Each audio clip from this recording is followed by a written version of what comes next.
एक बार एक गांव शिकारपुर में रमन और रेखा नाम के पति पत्नी रहते थे। दोनों ही बहुत कंजूस और पैसे के लालची थे।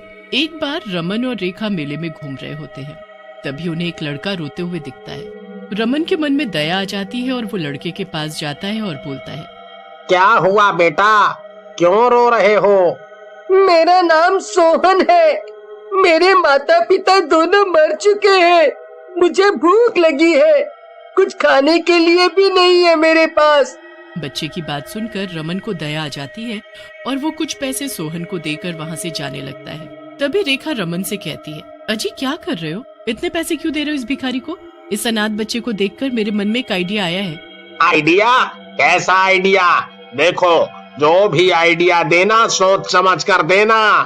तुम्हारे पिछले आइडिया में पुलिस वालों ने मुझे बहुत मारा था, अब तक शरीर दर्द कर रहा है। रमन की बात सुनकर रेखा बोलती है, तुमको तो फालतू बात के सिवाय कुछ नहीं आता। अरे मैं कह रही हूँ, क्यों ना इस अनाथ को घर ले चलते हैं और रेड़ी लगवा लेंगे, कोई खाने पीने की हमें आमदनी हो जाएगी।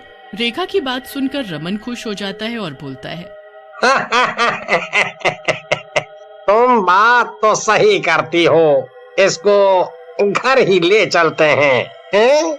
ऐसा कहकर रमन और रेखा सोहन को अपने साथ घर ले आते हैं और कुछ दिनों बाद उसकी समोसे की रेडी लगवा देते हैं।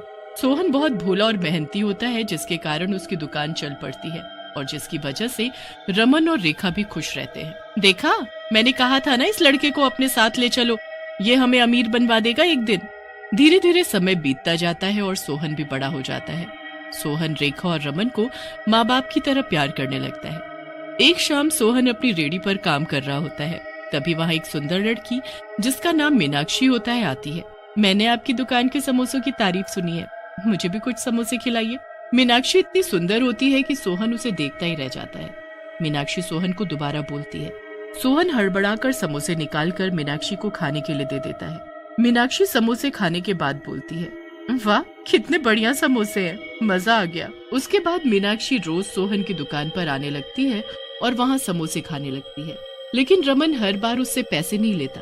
एक दिन मीनाक्षी सोहन से बोलती है, मैं तुम्हारी दुकान पर रोज आती हूँ, लेकिन तुम कभी मुझसे समोसे के पैसे नहीं लेते, ऐसा क्यों? मीनाक्षी की बात सुनकर सोहन शर्म से लाल हो जाता है और बोलता है, आप मुझे बहुत अच्छी लगती हो, इसलिए। सोहन की बात सुनकर मीनाक्षी हंसने लगती है और बोलती है, सच में? बस यही बात है या कुछ और बात भी है? लेकिन सोहन कुछ नहीं बोलता। सोहन की बात सुनकर मीनाक्षी भी सोहन से मन ही मन प्रेम करने लगती है और सोहन से शादी कर लेती है। मीनाक्षी एक अमीर लड़की थी, इसलिए रमन और रेखा भी शादी के लिए मान जाते हैं। एक दिन मीनाक्षी सोहन से बोलती है, सोहन जी, मुझे अपने लिए कुछ नए कपड़े और गहने खरीदने हैं, मुझे कुछ पैसे चाहिए। मीनाक्षी की बात सुनकर सोहन कहता है, अरे तो ये भी कुछ कहने की बात है, मैं अभी माँ से कहता हूँ, वो तुम्हें पैसे दे देंगी। सोहन की बात सुनकर मीनाक्षी हंसने लगती है और बोलती है, क्या तुम अब तक पैसे अपने माँ बाप से लेते हो? और जो कमाते हो वो कहाँ जाता है? इसके बाद मीनाक्षी को जब भी पैसे लेने होते वो रेखा से पैसे ले लेती, लेकिन अपने कंजूस स्वभाव के कारण रेखा मीनाक्षी को हमेशा पैसे देने के लिए टोका टोकी करती रहती, जिससे मीनाक्षी और रेखा के बीच लड़ाइयाँ शुरू हो जाती हैं। एक दिन रेखा रमन से कहती है, सुनो जी, ये तुम्हारा अनाथ लड़का न जाने कहाँ से इस लड़की को पकड़ लाया है, जल्दी ही कुछ करो, नहीं तो जो हमने इतने सालों में जोड़ा है ये लड़की सब बर्बाद कर देगी। रेखा की बात सुनकर रमन कहता है, बात तो तुम सही कह रही हो रेखा, लेकिन हम क्या कर सकते हैं? ये अमीर घर की लड़की है, इसके खर्चे भी उस तरह से ही हैं। वैसे भी तो सोहन ही कमा रहा है ना।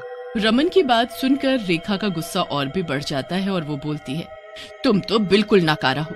अरे कोई एहसान नहीं किया उसने हम पर, अनाथ को घर पर लाकर खिलाए हमने, समझे? तुमसे कुछ नहीं हो पाएगा। इस मीनाक्षी को तो मैं ही सबक सिखाऊंगी। लेकिन रेखा और रमन की बातें मीनाक्षी सुन लेती है और उन दोनों के सामने जाकर बोलती है, तुम दोनों कितने स्वार्थी हो, तुम्हें सोहन से कोई प्यार नहीं है, वो बेचारा कितना प्यार करता है तुम दोनों को। मैं आज ही तुम दोनों की असलियत सोहन को बताऊंगी। मीनाक्षी की बात सुनकर रेखा और रमन हंसने लगते हैं। रेखा मीनाक्षी से बोलती है, तो तूने सब सुन लिया, बताएगी तो तू तब ना जब तू जिंदा बचेगी। ऐसा कहकर रेखा और रमन मीनाक्षी को पकड़ लेते हैं और घर की छत पर ले जाकर वहाँ से धक्का दे देते हैं। नीचे गिरकर मीनाक्षी की मौत हो जाती है। सोहन मीनाक्षी के मरने के बाद बहुत दुखी रहने लगता है। मीनाक्षी, मीनाक्षी तुम कहाँ चली गई? मैं फिर से अनाथ हो गया। मेरा इस दुनिया में तुम्हारे सिवा कोई नहीं था। तुम भी मुझे छोड़कर चली गई। अब मैं कैसे जीऊंगा, कैसे जीऊंगा? मीनाक्षी के मरने के बाद सोहन का काम पर से मन हटने लगता है, जिसकी वजह से उसकी समोसों की दुकान की बिक्री भी कम होने लगती है। एक दिन रेखा सोहन से बोलती है, क्या हुआ सोहन बेटा, तुम ऐसे उदास क्यों रहते हो? जिसे जाना था वो तो गया।